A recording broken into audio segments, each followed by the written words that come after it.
Hello guys, magandang tanghali po sa inyong lahat.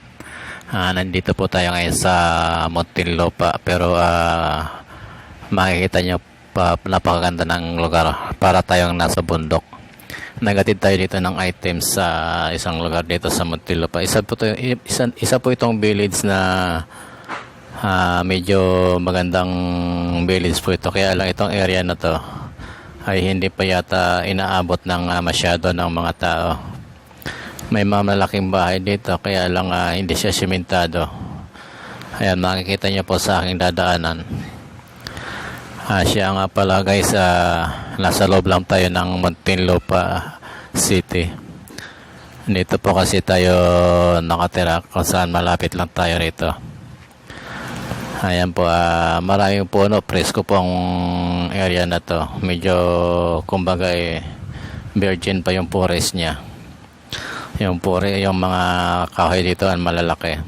Medyo malamig pa at tahimik dito sa area na to. Pero malapit lang po ito sa city. Muntinlupa almost siguro nasa 13 to 15 minutes ang travel. Nandoon na kayo sa nasa may city hall. Medyo maganda yung village at kaso nga lang po yung kalsada talaga. Medyo hindi maganda para sa akin po. Opinion ko lamang po yun. Tingnan nyo po, nasa village po tayo.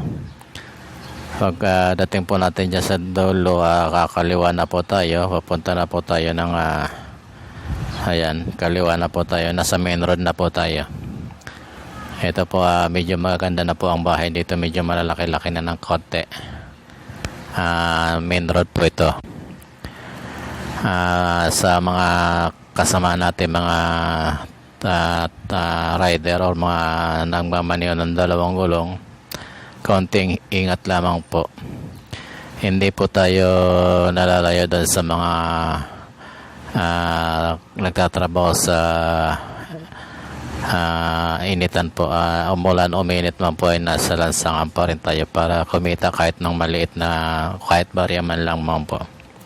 Kasi ito ating ginagawa parang hindi po yata ay sakop ng batas ng Pilipinas kasi pero ang pagkakaalam ko bilang isang nagtatrabaho or contractual man, sakop pa rin po tayo ng labor law ng Pilipinas.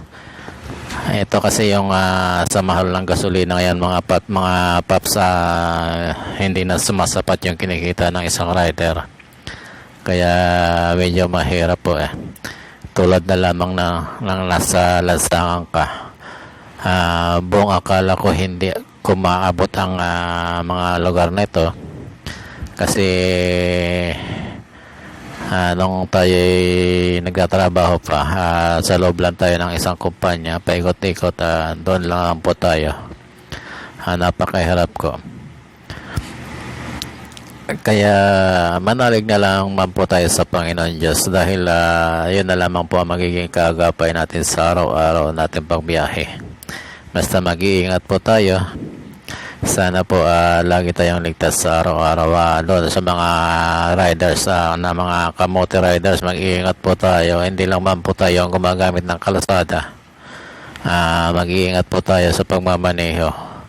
Isipin po natin, napakarami natin na gumagamit ng kalsada. Dito po sa mga village maganda. Kahit na po kakaunti ang sasakyan, napupulaan nyo po, medyo mabagal po ako magpatakbo lamang kasi ayaw ko pong magkaroon ng problema. Unang-una po, siyempre iniisip ko yung aking pamilya, yung aking mga anak, at saka siyempre para iwas aksidente na pa rin. Nandito na po tayo sa guardhouse. Kukunin po natin yung ating ID. Ayan po, may guard po dito sa village na to. Ayan, nakita niyo po yung aking ID, Umid ID. Ayan po, medyo malayo po tayo sa National Road. Kahit paano po test lamang. Meron po ako sa inyong kikwento tungkol sa aking buhay nung ako'y nag-abroad pa. Ito pa, sisimulan po natin yung aking naisulat noon. Nung ako ay nag-abroad pa naman noong 2003 ako umalis dito ng Pilipinas. Habang ang eroplano ay lumilipad papalayo patungo sa himpapawid, sumagit sa isipan ko ang salitang paano na kaya. Ang daming paano, ngunit iisa lamang ang sagot, manalig. Sa kabila ng lahat ng problema, pasakit at hamon sa buhay, alam ko na may darating na pag-asa at tagumpay. Tulad na lamang na nasa himpapawid na ako, buong akala ko hindi ko maabot ang ulap. Ngunit nalagpasan ko pa ito at nakita ko pa ang napakagandang tanawin. Kaya manalig sa Panginoon Diyos dahil siya lamang ang nakakaalam ng lahat. Bago pa man matapos ang taong na 2003, gusto kong magpasalamat sa lahat ng taong naging bahagi ng buhay ko, sa mga nagmamahal, umunawa, nagbigay ng pasakit sa akin. Dahil sa binigay niyong iba't ibang kulay ng aking buhay. Dahil sa inyo, lalo akong nagpursige at nanatiling matatag sa hamon ng buhay. Tinuruan niyo akong maging matapang at lalong higit sa lahat, binigyan niyo ako ng maraming karanasan upang baunin ko sa susunod na taon. Maging sandata sana sa anumang pagsubok na dumating at darating pa. Hindi ko man kayo maisa-isa na pasalamatan, ngunit sa pamagitan nito, may bahagi ko ang buong pasasalamat sa inyo. Ayan po ay para sa mga kaibigan nating OFW, yung mga sumasakay ng eroplano. Ang ko po ay himpapawid. Naisulat ko po ito noong ako'y nag-travel noon almost 24 hours yata ako noon, kasi yung sinakyan ko eroplano nagtipid yung una kong boss sa pamasahe, kaya medyo mura nga lang, pero halos inikot mo na yung buong mundo.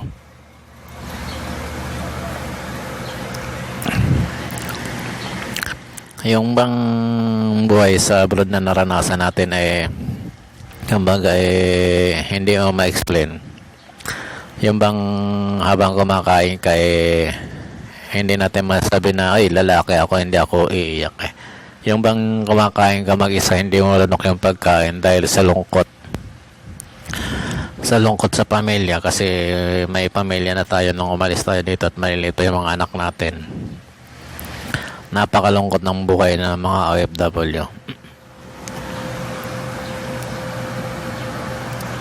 Pero mas malungkot yung buhay ng mga Pilipino na nandito sa Pilipinas.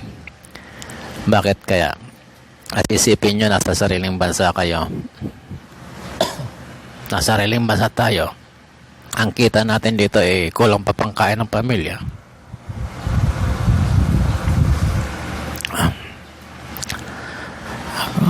Yung bigas, napakamahal. Yung mga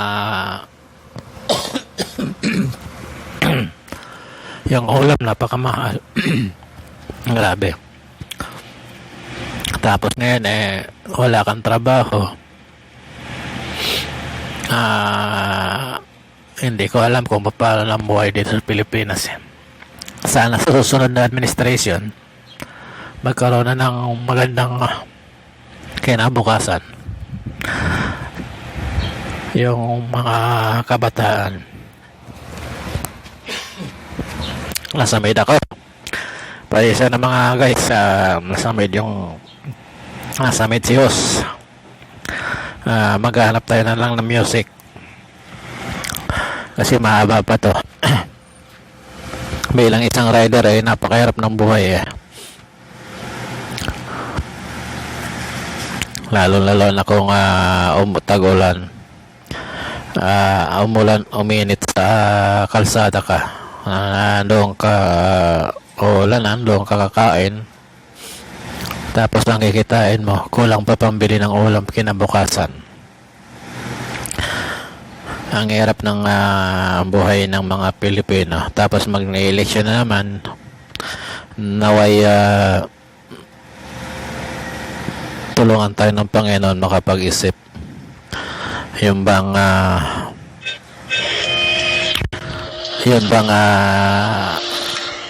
ibubuto natin yung karapat-dapat ay magbibigay ng magandang buhay sa ating mga kabataan.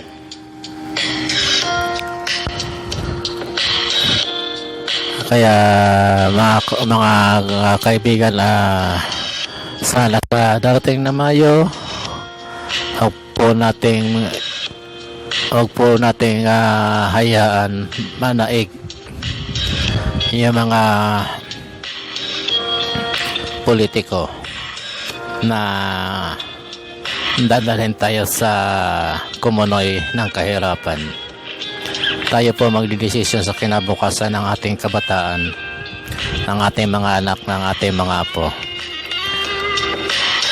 Maraming salamat po sa ating mga kaibigan na patuloy na sumusuporta sa ating channel.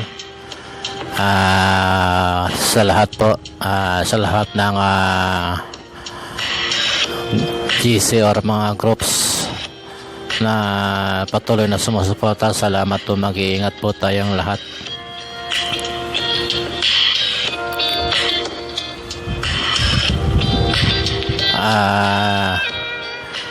Ako po ay isang dating empleyado, ngunit nung magkaroon ng pandemic ay natanggal tayo sa trabaho dahil nagsara yung hotel na pinapasukan natin.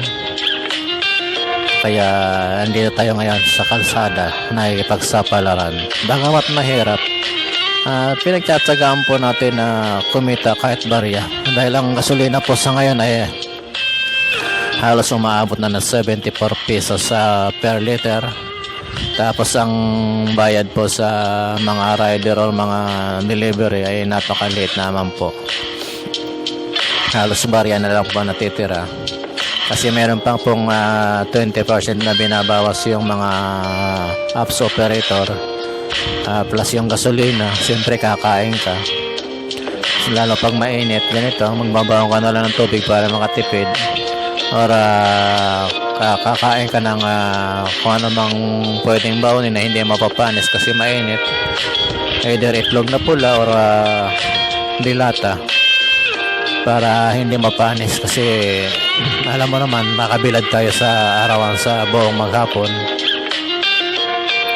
Maswerte na po kung kikita ka ng malaki. At siyempre, ingat na ingat ka sa pagmamaneho mo.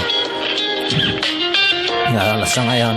Nandito na po tayo ngayon sa Barangay Alabang. Nasa med ako kaya medyo iba yung boses ko eh.